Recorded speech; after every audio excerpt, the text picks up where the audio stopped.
Economics and introduction. पहले देखो हम लोग ये जो वर्ड इकोनॉमिक्स है वो होता क्या है, इकोनॉमिक्स वर्ड और जो वर्ड इकोनॉमी होता है, ठीक है, इन दोनों का डिफरेंस आप लोगों को मालूम है क्या? ये बताओ, इकोनॉमिक्स और इकोनॉमी का दोनों का डिफरेंस आप लोग को मालूम है क्या? नहीं मालूम है? ठीक है, इसको हम लोग डिस्कस करेंगे। पहले हम लोग वर्ड जो इकोनॉमिक्स है उसका मतलब समझते हैं, ठीक है। इकोनॉमिक्स का मतलब समझने के बाद जो है इकोनॉमी क्या होता है वो मैं आपको समझाऊंगा। देखो, जो ये वर्ड इकोनॉमिक्स है, ये जो वर्ड इकोनॉमिक्स है वो कहां से डिराइव हुआ है? ये जो वर्ड इकोनॉमिक्स है वो जो है डिराइव हुआ है ग्रीक वर्ड से। ये जो इकोनॉमिक्स है वो डिराइव हुआ है ग्रीक वर्ड से, और इसका मतलब क्या हो जाता है? ये वर्ड कौन सा था? ओइकोस, जिसका मतलब क्या होता था? A house hold, and Nemin, जिसका मतलब क्या होता था? To manage. तो इकोनॉमिक जो है वो कौन से वर्ड से डिराइव हुआ था? ग्रीक वर्ड से। और ओइकोस का मतलब क्या होता है? हाउस होल्ड, एंड नेमिन का मतलब क्या होता है? To manage. जब हम इसको दोनों को एक साथ देखेंगे तो क्या बन जाता है? ओइकोनेमी, ठीक है, ओइकोनेमिया जिसको बोलते हैं। तो ओइकोनेमिया का मतलब क्या हो जाता है? इकोनॉमिक का मतलब क्या हो जाता है? हाउस होल्ड को मैनेज करना, हाउस होल्ड को मैनेज करना। तो जो इकोनॉमिक है वो कौन सा, कहां से डिराइव हुआ है? ग्रीक वर्ड से डिराइव हुआ है। ओइकोस का मतलब हाउस होल्ड, एंड नेमिन का मतलब मैनेज करना। क्लियर है? और इकोनॉमिक्स को हम अगर कंबाइन देखें तो ये पहले क्या कहा जाता था? इसे हाउस होल्ड मैनेजमेंट। तो घर को कैसे मैनेज किया जाता है, हाउस होल्ड का मतलब समझ में आ रहा है ना? इंडिविजुअल लेवल पे आप घर को कैसे मैनेज करते हैं, ये कहा जाता था। फिर उसके बाद अर्लियर, पहले हम इसे पॉलिटिकल इकोनॉमी के नाम से भी जानते थे। देखो अब यहाँ पे वर्ड क्या आ गया? इकोनॉमी आ गया। ये जो वर्ड इकोनॉमी है, ठीक है, ये जो वर्ड इकोनॉमी है इसका मतलब क्या होता है? प्लेस होता है। इकोनॉमी का मतलब क्या होता है? प्लेस, सिस्टम, जहां पे लोग जो है, लोग क्या करते हैं? जा करके काम करते हैं। लोग जाके काम करते हैं, वर्क करते हैं। क्यों वर्क करते हैं? ताकि उनकी जो है अर्न कर पाए और अपनी लाइवलीहुड को क्या कर पाए? सर्वाइव कर पाए, सर्वाइव कर पाए। आ रहा है समझ में? तो इकोनॉमी का मतलब क्या होता है? प्लेस होता है जहां पे ये लोग अब हर एक घर से निकल करके क्या करते हैं? काम करने जाते हैं, और क्या कर रहे हैं? अब वर्क कर रहे हैं, और उससे क्या मिल रहा है? उन लोगों को पैसा मिल रहा है, और अपने लाइवलीहुड को वो सर्वाइव कर रहे हैं। आ रहा है समझ में? चलो ठीक है। अब अभी मैंने क्या बताया आपको? अभी तक मैंने आपको बताया कि इकोनॉमिक्स जो है, ये जो वर्ड इकोनॉमिक्स है वो ग्रीक वर्ड से आया है, और ग्रीक वर्ड में ओइको और नेमिंग का मतलब बताया। ओइको का क्या मतलब बताया मैंने? House hold. और नेमिंग का मतलब क्या बताया? मैनेजमेंट। तो हाउस होल्ड का मैनेजमेंट करना वो आपका इकोनॉमिक्स कहलाता था पहले। अब यहाँ पे हम लोग आ जाते हैं, कुछ ऑथर्स थे, कुछ ऑथर्स थे, उन्होंने इकोनॉमिक्स को अपने अपने तरीके से समझाने की कोशिश की। कुछ ऑथर्स ने अपने अपने तरीके से जो है इकोनॉमिक्स को समझाने की कोशिश की। तो सबसे पहले आप देखोगे किसके बारे में? वेल्थ का डेफिनेशन देखोगे। तो इकोनॉमिक्स को किसी पर्सन ने कहा कि ये वेल्थ की डेफिनेशन है, और किसने कहा? ये एडम स्मिथ ने। किसने कहा? एडम स्मिथ ने। एडम स्मिथ के बाद देखो उसके बाद क्या दिख रहा है? दूसरे पर्सन ने क्या बोला? वेलफेयर की डेफिनेशन। तो वो डिनाई करते थे, इकोनॉमिक्स बोलते हैं वेल्थ नहीं होता, वो क्या बोलते हैं? वेलफेयर होता है। ऐसे करके दूसरे पर्सन ने डिनाई किया। एडम स्मिथ की बातों को कौन डिनाई कर रहा है? Alfred Marshall. देखो, अल्फ्रेड मार्शल है। फिर उसके बाद अल्फ्रेड मार्शल की बातों को कौन डिनाई कर रहा है? Lionel Robinson. ठीक है, रॉबिन्स, लियोनेल रॉबिन्स जो है डिनाई कर रहे हैं। किन की बातों को डिनाई कर रहे हैं? अल्फ्रेड मार्शल की बातों को डिनाई कर रहे हैं। और फिर अल्फ्रेड मार्शल की बातों को लियोनेल रॉबिन्स डिनाई कर रहे थे, और लियोनेल रॉबिन्स की बात को कौन डिनाई कर रहा है? सैमुअलसन।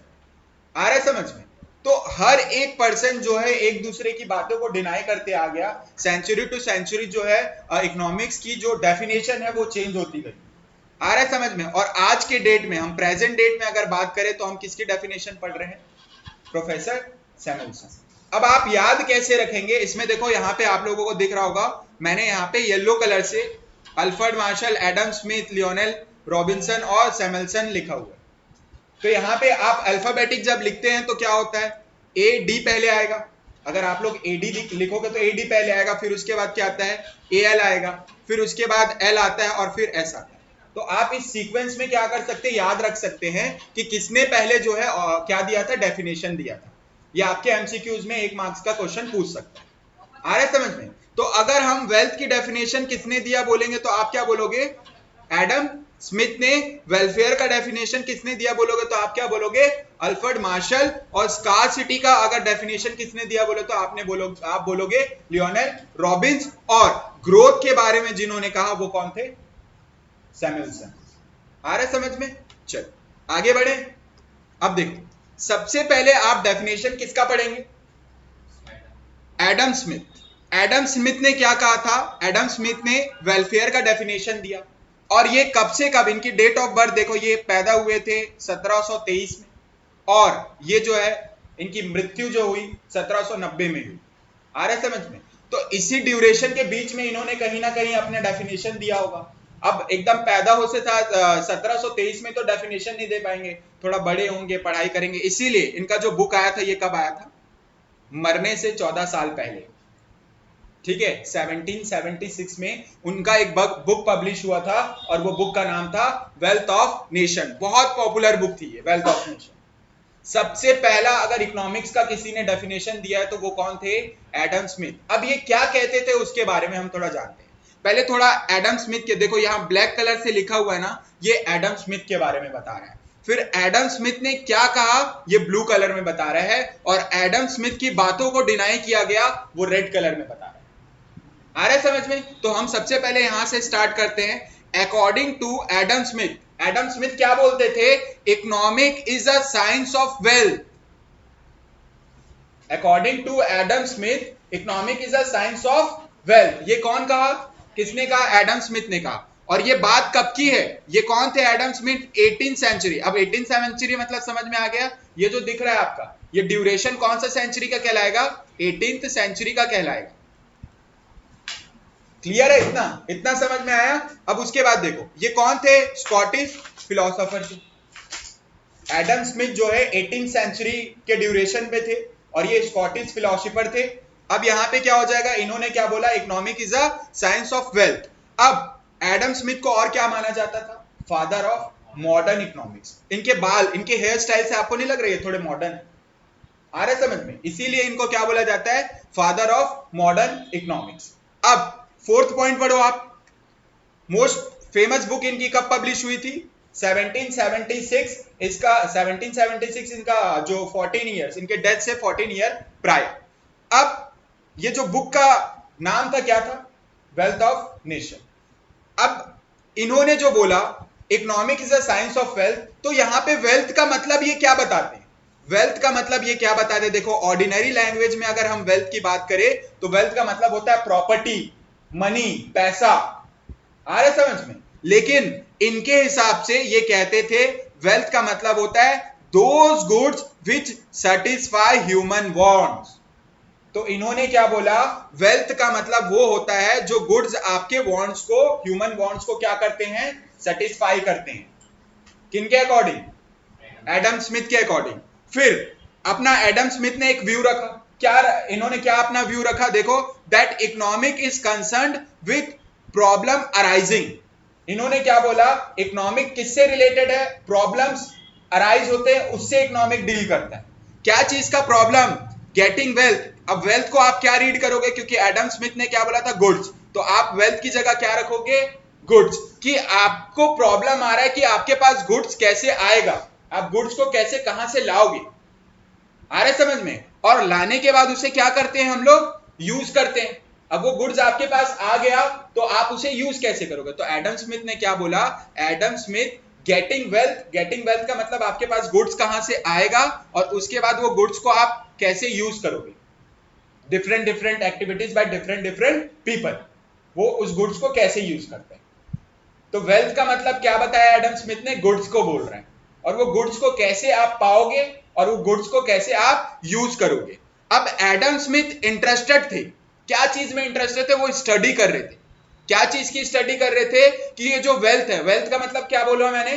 गुड्स। कि हमारे जो पूरे नेशन है, पूरे वर्ल्ड में ये गुड्स को कैसे क्या किया जा सके? इंक्रीज किया जा सके, लोग उसे ज्यादा से ज्यादा क्या कर सके? डिमांड कर सके, और लोग जो है उसे क्या कर सके? ज्यादा से ज्यादा यूज कर सके। ऐसा किन्होंने कहा? एडम स्मिथ ने कहा। चलो ठीक है, अब ये एडम स्मिथ की बात हो गई, इनका हमने जो कब इन्होंने बुक लिखा वो सारी चीजें हमने डिस्कशन कर लिया। उसके नीचे देखो आप क्या लिखा हुआ है, हाउएवर, अब इनको डिनाई कर रहे हैं, क्रिटिसाइज कर रहे हैं। इन्होंने ये जो डेफिनेशन बोला, क्या चीज का डेफिनेशन बोला कि जो है economic is a science of wealth, इसको डिनाई कर रहे। कौन डिनाई कर रहे हैं? इनके बाद कौन आया था? वेलफेयर की डेफिनेशन किन्होंने दिया था? Alfred Marshall. तो इन्होंने, अल्फ्रेड मार्शल ने इनके डेफिनेशन को डिनाई करते हुए क्या कहा, देखो ये कहते हैं, कौन? अल्फ्रेड मार्शल कहते हैं, as it gives too much importance to the material wealth, मतलब गुड्स को आपने बहुत ज्यादा, इतना ज्यादा इंपॉर्टेंस दे दिया गुड्स को कि आप जो है ह्यूमन के वेलफेयर और मोरल वैल्यूज को तो भूल ही गए। गुड्स आप यहां पे क्या बोल रहे हैं? गुड्स जो है, गुड्स ही क्या होता है? वेल्थ होता है। तो आपने गुड्स अच्छी क्वालिटी का है, बुरा क्वालिटी का है गुड्स, है ना, लोग अच्छी तरीके से यूज कर रहे हैं, बुरे तरीके कैसे यूज कर रहे हैं, वो सब मोरल वैल्यूज और ह्यूमन वेलफेयर के बारे में तो आपने भूल गया। ये ऐसा किसने कहा? अल्फ्रेड मार्शल ने। अल्फ्रेड मार्शल ऐसा बोलते हुए इनके डेफिनेशन को, वेल्थ की डेफिनेशन को अल्फ्रेड मार्शल ने क्या बता दिया? गलत बता दिया, और फिर अपना डेफिनेशन बता दिया। तो अपने डेफिनेशन में ये क्या कहते हैं, देखो वेलफेयर का डेफिनेशन देखते हुए जो अल्फ्रेड मार्शल थे वो, अब देखो इनकी डेथ हुई, इन्हीं का बुक पढ़ते पढ़ते कौन बड़ा हुआ? Alfred Marshall. और उसके बाद देखो ये आए कब? 1842 में 1924 तक ये रहे, ये 19th सेंचुरी तक अपना, मतलब 20th सेंचुरी तक ये रहे हैं। आ रहा है समझ? 19 से 20th सेंचुरी तक इनकी जो भी है ड्यूरेशन रही, लाइफ स्पैन रही। अब यहां पे ये क्या बोलते हैं, देखो according to Marshall, according to Alfred Marshall, इन्होंने भी अपना डेफिनेशन दिया, और ये क्या कहते हैं? Economic is a study of man in ordinary business of life. क्या बोल रहे हैं? इकोनॉमिक क्या चीज की स्टडी है? मैन की स्टडी है, ह्यूमन बिहेवियर की स्टडी बताते हैं, है ना। और क्या बोलते हैं? It enquires how he get income, और वो पैसे कैसे कमाते हैं और उसे यूज कैसे करते हैं। ऐसा किसने कहा? अल्फ्रेड मार्शल ने। ये एक ह्यूमन बीइंग कैसे जो है पैसे कमाता है, income, how he gets income and how he use money. तो मैंने तुमको इकोनॉमी बताया था, इकोनॉमी में लोग जहां पे काम करने जाते हैं, a place where people go for work and earn their living, यही बताया था मैंने। तो वहीं पे क्या कर रहे हैं? इकोनॉमी में जाकर के वो अपने पैसे कमा रहे, and how they use it. तो इन्होंने गुड्स को, वेल्थ को, गुड्स को डिनाई करके क्या बोला? ह्यूमन बीइंग पैसे कैसे कमाता है, ये चीज बताया। देखो आगे क्या बोलते हैं अल्फ्रेड मार्शल। अल्फ्रेड मार्शल जो फर्स्ट इकोनॉमिस्ट थे, फर्स्ट, इससे पहले कौन थे? आपके एडम स्मिथ थे, लेकिन ये फर्स्ट इकोनॉमिस्ट थे जिन्होंने डिनाई कर दिया। किनकी बात का डिनाई किया? आपके एडम स्मिथ का। क्यों? क्योंकि वेल्थ रिलेटेड डेफिनेशन जो है एडम स्मिथ ने दिया वो गलत है। ये ऐसे बोलने वाले पहले इकोनॉमी थे, कौन? Alfred Marshall. फिर ये 2 बुक पब्लिश किए। अच्छा ठीक है, आप जो किसी की बात को आप डिनाई कर रहे हो, तो आप ही बताओ फिर क्या होगा इकोनॉमिक्स। तो इकोनॉमिक्स ये बताते हुए इन्होंने 2 बुक अपना पब्लिश किया। पहला बुक क्या था? 1890 में इन्होंने अपना 2 बुक पब्लिश किया था। पहले बुक का नाम क्या था? प्रिंसिपल ऑफ इकोनॉमिक्स, और दूसरे बुक का नाम क्या था? Economics of industry. ये 2 बुक था। और पहले एडम स्मिथ की कौन सी बुक थी? Wealth of nation. इनकी बुक क्या है? प्रिंसिपल ऑफ इकोनॉमिक्स और इकोनॉमिक्स ऑफ इंडस्ट्री। आप कुछ मत याद रखो, देखो पहले बुक का नाम कहां पे एंड हो रहा है? प्रिंसिपल ऑफ इकोनॉमिक्स, और इनकी दूसरी बुक का नाम ही स्टार्ट कहां रहे? Economics of industry. 2 बुक है, सिंपल सा। अगर मान के चलो एमसीक्यू में आता तो आप लिख देना। क्लियर है? अब देखो वेल्थ इज फॉर मैन, और ये क्या कहते हैं? इनकी बातें तो सुनो, डायलॉग इतना अच्छा अच्छा करते हैं ये। वेल्थ इज फॉर मैन, इन्होंने बोला वेल्थ जो है, गुड्स किसके लिए? वेल्थ तो क्या हो गया? वेल्थ का मतलब क्या हो गया आपका? गुड्स। गुड्स किसके लिए होता है? ह्यूमन बीइंग के लिए होता है, लेकिन मैन जो है वो गुड्स के लिए नहीं होते। ऐसा इन्होंने कहा अपनी बातों में, और ऐसे बोलते हुए उन्होंने क्या कर दिया? डिनाई कर दिया किसको? वेल्थ की डेफिनेशन। फिर आगे ये क्या कहते? देखो wealth is not the end but only a mean. Not the end का मतलब क्या हो जाएगा? वही, उसी के लिए हम नहीं जी रहे हैं, ये हमारे सिर्फ यूज के लिए, हम इससे अपनी भलाई के लिए यूज करते हैं। हमें अगर कोई गुड्स जो है हेल्प कर रहा है हमारे कोई एक्टिविटी को परफॉर्म करने के लिए, तो ये हमारे भलाई के लिए यूज किया जाता है। इसीलिए इसे क्या कह रहे हैं हम लोग? वेलफेयर का डेफिनेशन कह रहे हैं। आ रहा है समझ में? गुड्स हमारे लिए क्या है, सिर्फ यूज के लिए। फिर अब देखो मार्शल ने, अभी तो हम लोग मार्शल के बारे में पढ़े, फिर ब्लूम में मतलब क्या हो जाएगा, ये कहते क्या है उसके बारे में जानते। देखो according to the Marshall, primary object and end of economic is to promotion of the material welfare. Material welfare का मतलब होता है लोगों को उस मटेरियल से कैसे यूज कर रहे हैं और उनका कैसे जो है भलाई हो रहा है। ये किन्होंने कहा, ये किन्होंने कहा, अल्फ्रेड मार्शल ने। क्योंकि वो तो सिर्फ और सिर्फ क्या बोले, गुड्स जो होता है वो होता है इकोनॉमिक्स। ये क्या कह रहे हैं, गुड्स इकोनॉमिक नहीं होता है, उसका यूज करके लोग अपने लिए कैसे भलाई कर, अपनी भलाई कैसे कर रहे हैं, यूज करके आपको क्या बेनिफिट हो रहा है, वो क्या हो जाएगा आपका, वो आपका क्या हो जाएगा बताओ, इकोनॉमिक्स हो जाएगा। ऐसा किन्होंने कहा, अल्फ्रेड मार्शल ने। ठीक है, which a part of human welfare, human being के वेलफेयर के लिए यूज किया जा सके। ड्यू टू दिस रीजन, इसी रीजन के कारण ही शिफ्टेड वेल्थ के डेफिनेशन से कहां का, वेलफेयर। वेल्थ का मतलब गुड्स, और गुड्स जो है, गुड्स हमारे लिए सिर्फ और सिर्फ क्या है, वेल्थ नहीं है। गुड्स का यूज करना हमारे लिए जो है वेलफेयर, मतलब वेलफेयर का मतलब क्या होता है, यूज करके हमारे जो बेनिफिट मिल रहा है, हमारा जो भलाई हो रहा है वो है। ऐसा किन्होंने कहा, अल्फ्रेड मार्शल। दोनों का जो डेफिनेशन था क्लियर हुआ, इन्होंने क्या क्या बातें अपनी रखी। और इनका डेट ऑफ बर्थ देख लो कितना है, आप इसका कैसे याद रखोगे, 1824 है, 18 के बाद 19 आता है और 24 को उल्टा कर दोगे तो क्या बन जाएगा, ये 42 है, 42 को उल्टा कर दोगे तो क्या बन जाएगा 24, ऐसे याद रखें डेट। आ रहा है समझ में। चलो अब इनको भी क्रिटिसाइज करने वाले आ गए थे, इनकी बातों को भी डिनाई करने वाले आ गए थे। कौन थे इनकी बातों को डिनाई, किन्होंने किया, however Marshall definition criticised by Lionel Robbins. अब ये क्या कहते हैं और क्या बोल करके इन्होंने डिनाई किया वो तो सुनो। ये बोलते हैं the distinction made by the Marshall between economics, ये इकोनॉमिक्स की स्पेलिंग गलत हो गई है, ठीक है, economics and non economic activity was not accepted by Robinson. अब आप जो है यहां पे बता रहे हो, आप क्या बताए, वेलफेयर। गुड जो है क्या चीज के लिए होता है, वेलफेयर के लिए होता है। लेकिन आप वेलफेयर को जो है आपके डेफिनेशन में तो मैं ये क्लियर ही नहीं कर पा रहा हूं कि क्या जो है इकोनॉमिक एक्टिविटी है और क्या जो है नॉन इकोनॉमिक एक्टिविटी है। आपकी बातों तो समझ ही नहीं आ रहा है। वेलफेयर आपने बोल दिया तो गुड्स भी बोल रहे हो और क्या बोल रहे हो आप, वेलफेयर मतलब भलाई भी बोल रहे हो। तो मैं क्या नहीं कर पा रहा हूं, डिफ्रेंशिएट नहीं कर पा रहा हूं। ऐसा किन्होंने कहा, रॉबिन्सन। और इसीलिए मैं आपके डेफिनेशन को क्या करता हूं, बोल रहे हैं, डिनाई करता हूं। फिर ये क्या बोल रहे हैं, देखो रॉबिन्सन आगे, economic is not only a study of material.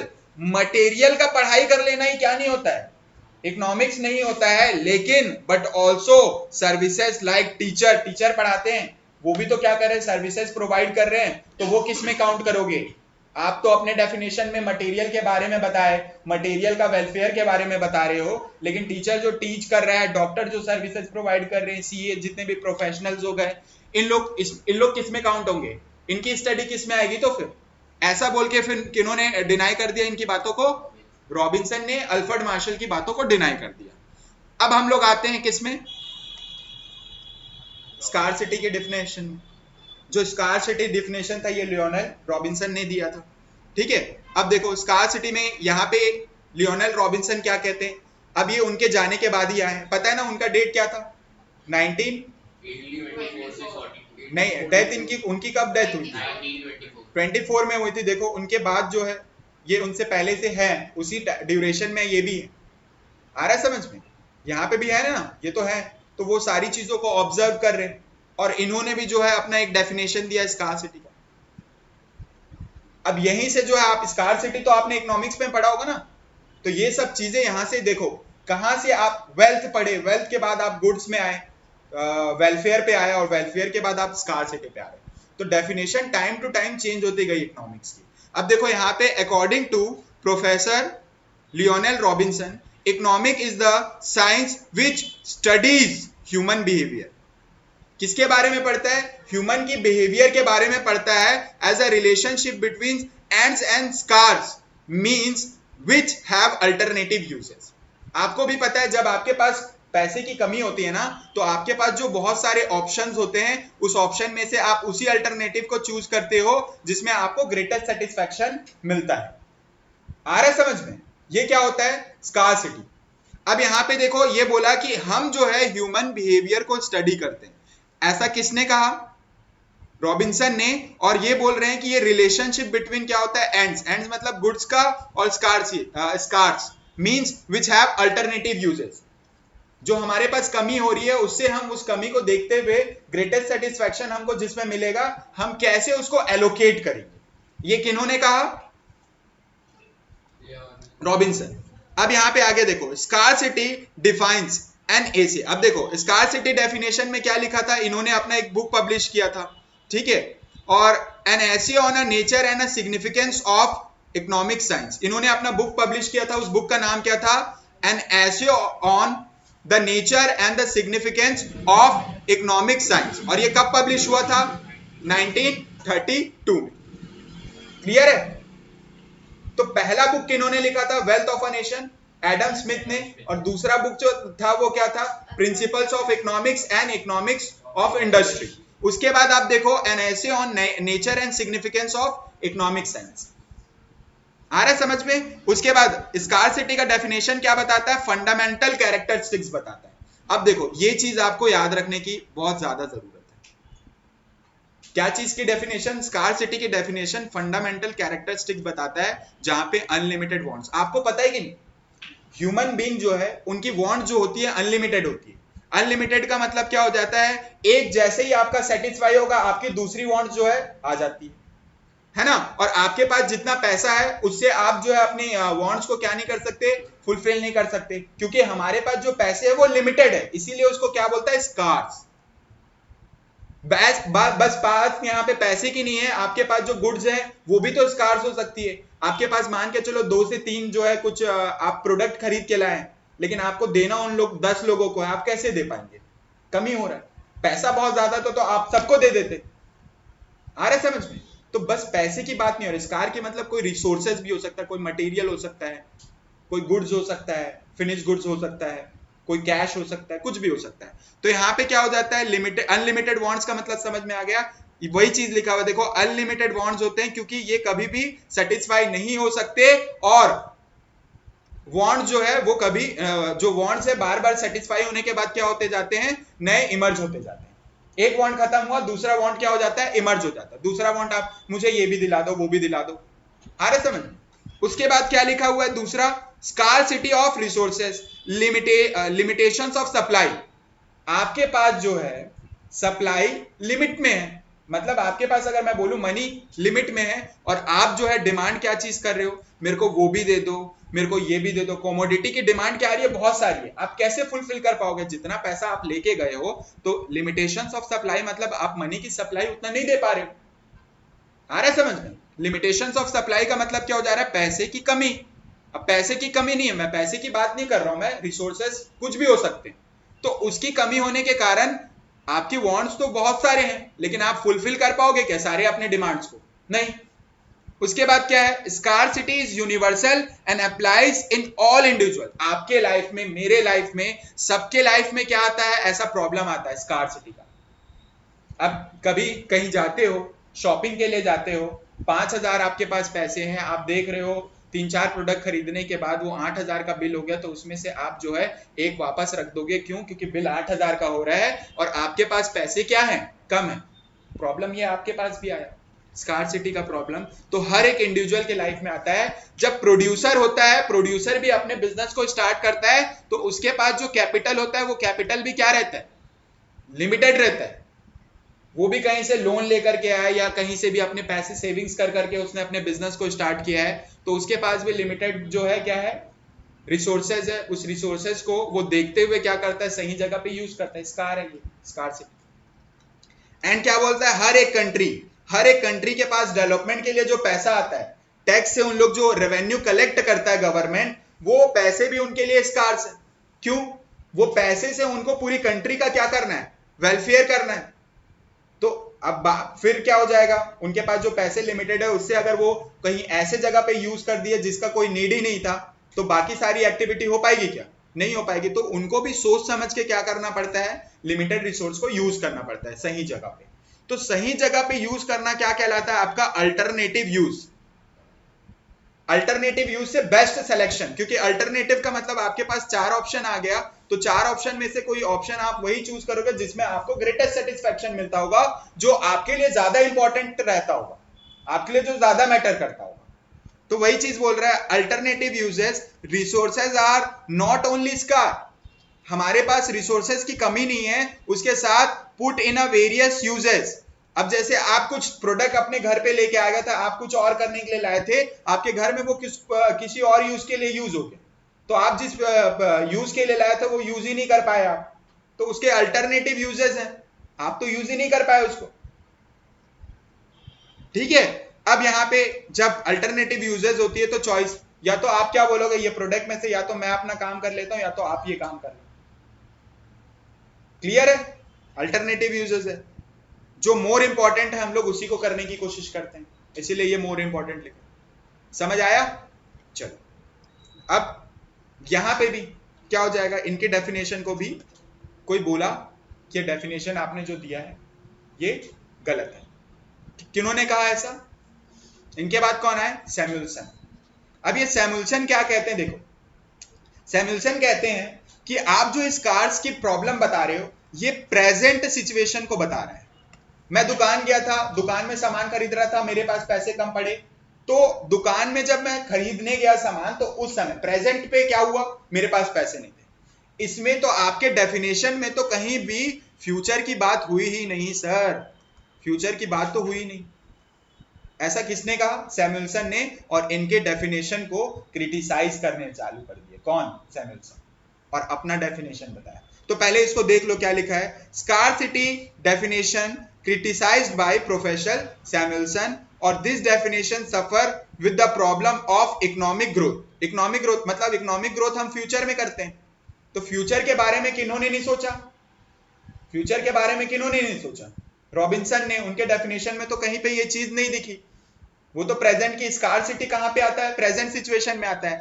As it has only discuss the problem of present generation. इन्होंने किसकी बात कही? सिर्फ और सिर्फ प्रेजेंट जनरेशन की बात कही, not anything about the future generation. इनके डेफिनेशन में कहीं भी फ्यूचर जनरेशन के बारे में कुछ भी नहीं था। Moreover economic problem not always arises due to the scarce, they may arises due to the abundance of good. Goods जब ज्यादा भी हो जाते हैं, ग्रेट डिप्रेशन वाला पीरियड हुआ था, उसके नाम से भी क्या हो जाता है, जो अपने के इकोनॉमिक में स्कार्स की प्रॉब्लम अराइज हो जाती है। स्कार्स के कारण ही सिर्फ क्या नहीं होता है, स्कार्स के कारण ही क्या नहीं होता है, सिर्फ और सिर्फ प्रॉब्लम नहीं आता इकोनॉमिक में, और अबंडेंस ऑफ गुड्स की कमी होने के कारण या गुड्स का ज्यादा सप्लाई हो जाने के कारण भी क्या होता है, मार्केट में प्रॉब्लम आती है। आ रहा है समझ में? तो ऐसा किन्होंने कहा? रॉबिन्सन ने कहा। फिर उसके बाद लास्ट, अब देखो फोर्थ, अब ये डेफिनेशन इनके नाम कौन से डेफिनेशन के नाम से फेमस है? Growth oriented definition. क्यों? क्योंकि इन्होंने बोला, रॉबिन्सन आपके डेफिनेशन में तो कहीं भी ग्रोथ जो है दिख ही नहीं रहा है, मैं थोड़ा सा ग्रोथ डाल देता हूं उसमें। आ रहा है समझ में? फिर इन्होंने क्या कहा देखो, according to the professor Samuelson, economics is a study of how human and a society choose. How human and society choose. Human कहां रहता है? एक सोसाइटी में रहता है, और एक ह्यूमन की बात करें तो एक इंडिविजुअल हुआ। मैन मतलब क्या हुआ? एक इंडिविजुअल हुआ, और वो मैन कहीं ना कहीं सोसाइटी में रहता है, और वो क्या चूज करता है? विथ और without the use of money. Money का यूज भी करके कुछ सामान, पैसे से कुछ खरीद रहे, या तो फिर जो उसके पास प्रोडक्ट है उससे कुछ वो चूज कर रहे हैं। आ रहा है समझ में? उसके बाद क्या बोलते हैं? To employ scarce productivity resources. Scarce productivity resources का मतलब हो जाएगा, जो आपके पास कमी है उसे आप क्या करो? प्रोडक्टिव रिसोर्सेज में यूज करो। एक तो सामान कम है, तो आप क्या करोगे? उससे बेस्ट आउटकम चाहोगे कि नहीं चाहोगे? तो इसीलिए क्या बोल रहा है? प्रोडक्टिव रिसोर्स में यूज करो। Which could have alternative uses. Which could have alternative uses का मतलब क्या हो जाएगा? उसके यूज तो अल्टरनेटिव होंगे, बहुत सारे यूजेस हैं। To produce various commodity over a time and distribute them for consumption now and in the future among the various people and the group of society. आप जो प्रोड्यूस करोगे रिसोर्सेज का use करके, उसे आज डिस्ट्रीब्यूट करो ताकि लोग कंज्यूम कर पाए, और इसे जो है आप डिस्ट्रीब्यूट कब करोगे? फ्यूचर में भी करो, ताकि जो है ग्रुप ऑफ पीपल इसे फ्यूचर में भी यूज कर पाए। तो इनके डेफिनेशन में एक वर्ड क्या आ गया, फ्यूचर। आ रहा है समझ में? और फ्यूचर कब हो, फ्यूचर में ही हम क्या देखते हैं, ग्रोथ देखते हैं। तो इसीलिए इनका जो है ग्रोथ ओरिएंटेड डेफिनेशन, इनका डेफिनेशन का नाम पड़ गया। किस चीज का, इकोनॉमिक्स का। आ रहा है समझ में? अब सैमुअल्सन क्या कहते हैं, Samuelson definition tells economic is a social science mainly concerned how society employs it limited resources. इसका मतलब समझ में आ गया, सोसाइटी जो है, पूरे लोगों की बात कर रहा हूं मैं, वो उनके पास जो लिमिटेड रिसोर्सेज है वो उसको कैसे एलोकेट करते हैं। एलोकेट मतलब समझ में आ रहा है, जैसे 3 जगह आपका यूज करना है उसको, तो आप उसी जगह यूज करोगे जहां पे आपको ग्रेटेस्ट सेटिस्फैक्शन मिल रहा है। तो वही बोल रहा है, employees it's limited resources for alternative uses. ये 3 ऑप्शन में से आप जहां पे आपको ग्रेटेस्ट सेटिस्फैक्शन मिल रहा है आप उसके वहां एलोकेट करें। और ये एक पर्सन की बात नहीं हो रही, ये पूरी किसकी हो रही है, सोसाइटी की बात हो रही है। और इनका जो डेफिनेशन था, इसको क्या कहा जाता है, modified version of scarcity definition. क्यों ऐसा बोला जाता है modified definition of scarcity definition? देखो, क्योंकि आप देख रहे हो इनके यहां पे लिखा हुआ है स्कार प्रोडक्टिविटी रिसोर्स, और इन्होंने थोड़ा उसको मॉडिफाई करके क्या कर दिया, फ्यूचर इसमें वर्ड डाल दिया है। सारे डेफिनेशंस का इन्होंने कवर कर लिया। कैसे सारे डेफिनेशंस का, देखो यहां पे देखो, सबसे पहले किन्होंने बोला था, गुड्स बोला था। कौन बोला था, एडम स्मिथ ने गुड बोला था। ये देखो, तो यहां पे क्या लिख दिया, विथ। विथ का मतलब क्या हो जाएगा, without. Without use of money का मतलब गुड्स हो गया, विदाउट यूज ऑफ मनी का मतलब क्या हो गया, गुड्स हो गया। आ रहा है समझ में? अब गुड्स को यहां पे इन्होंने इग्नोर मार दिया, फिर क्या बोल रहे हैं, एम्प्लॉयज द स्कार। स्कार को भी ले लिया इन्होंने, और फिर उसके बाद और क्या था, स्कारसिटी भी आ गया। वेलफेयर का मतलब क्या हो जाएगा, कंजम्पशन कर रहे हैं, कंजम्पशन अभी भी कर रहे हैं और फ्यूचर में भी कर रहे हैं, तो उनका भलाई हो जा रहा है फ्यूचर में भी और प्रेजेंट में भी। आ रहा है समझ में? तो ये मॉडिफाइड इनका डेफिनेशन सारे डेफिनेशन से अलग है, और आज भी जो है इनका डेफिनेशन चल रहा है।